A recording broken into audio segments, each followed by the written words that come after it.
Welcome to Riks Europe and this week's Riks Roundup. Panelists today are Pieter Cleppe, Editor-in-Chief for Riks Europe, and Scarlet, Karoleva, host and reporter for Riks Europe. Welcome, guys. Thank you, Rebecca. Good to be here.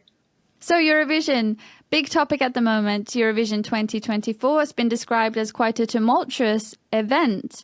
Political tensions seem to be overshadowing the usual spirit of the event of unity and celebration due to the conflict in Gaza that's brought sharp division at the forefront.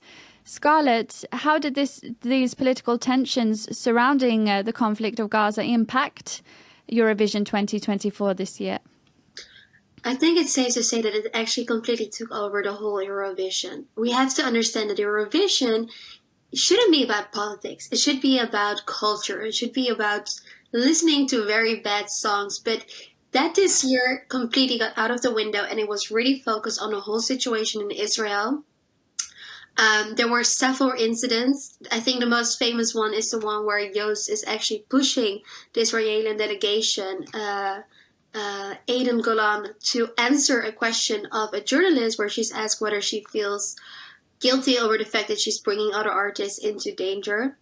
And that wasn't the only political statement that was made throughout the whole show. I mean, look, for example, at Barbie Talk, which was the contestant for Ireland, a queer witch, as she calls herself.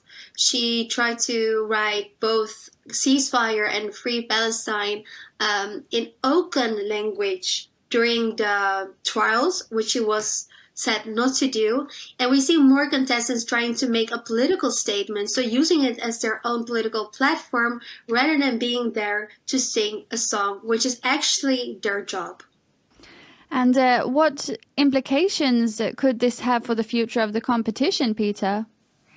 Well, it's clear that the organization will now face, a lot of soul searching. There will be a lot of questions being asked, I'm sure.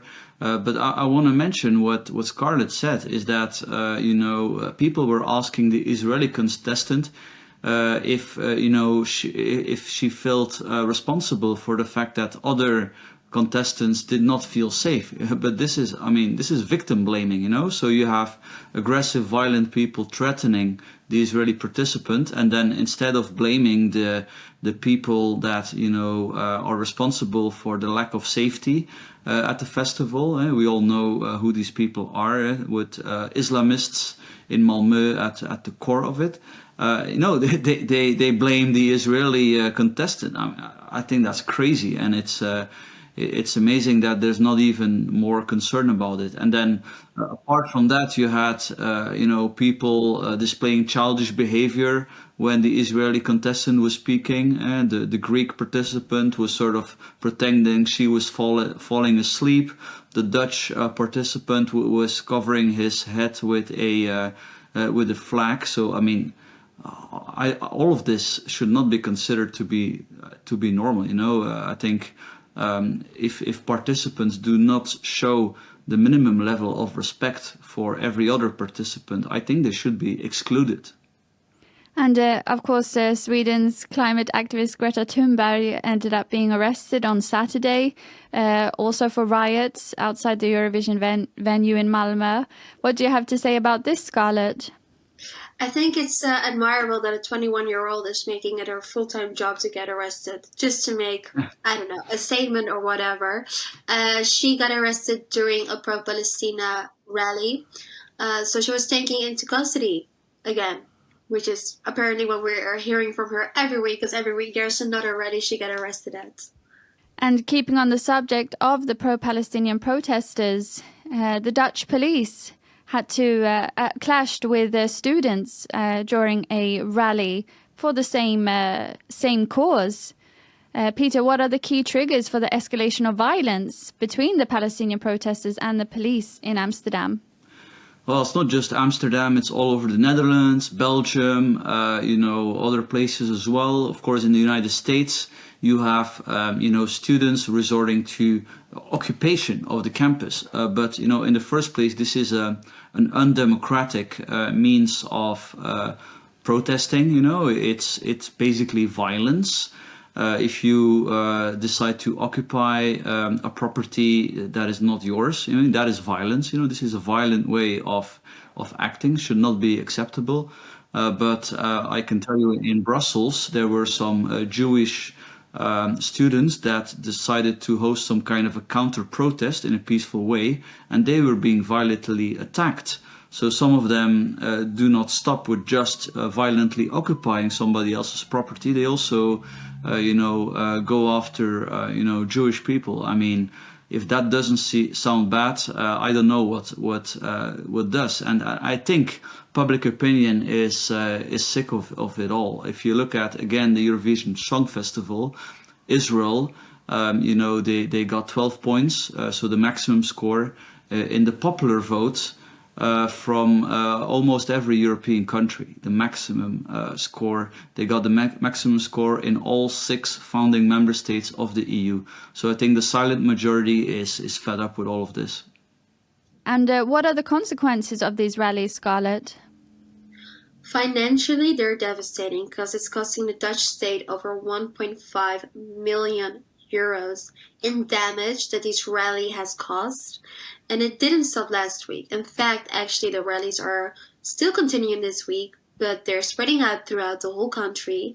So that means that now also in Utrecht, Maastricht, Wageningen, Leiden, big other Dutch cities, student cities, rallies are being held. And let's hope that they're being held in a peaceful way without causing too much damage, both physically and financially, to anyone. And what are these protests actually about, Pieter? Well, you would think that these protests would be against specifically the Israeli operation in Gaza, and I think you could have a lot of questions about that. Just like any government, especially during times of war, the Israeli government is making major mistakes and is definitely not getting it right every single time. So it's perfectly legitimate to protest this in a peaceful manner. But that's actually not what most of the protests seem to be about. First of all, the protesters are linking up with very questionable groups. For example, Samidun is a group linked to a terrorist organization that has been banned in Germany, but that is still active and very prominent during these protests in both Belgium and the Netherlands. And then, specifically the kind of slogans that are being shouted, for example, from the river to the sea, have nothing to do with the fact that what Israel is doing in Gaza. It has everything to do with getting rid of Israel altogether. That's clearly the content of the phrase. And some protesters even take it further, are not just against the Israeli state, but they are against Jews altogether. You have all kinds of dodgy slogans that are clearly pointed at or against Jewish people. So I mean, I think we have to draw a line in the sand against this. And say, look, you can have question marks about the actions of the Israeli government, but it doesn't mean that you can resort to outright racism, basically. Thank you, Scarlet, Karoleva, host and reporter for Riks Europe, and Pieter Cleppe, editor-in-chief for Riks Europe. And thank you for watching Riks Europe.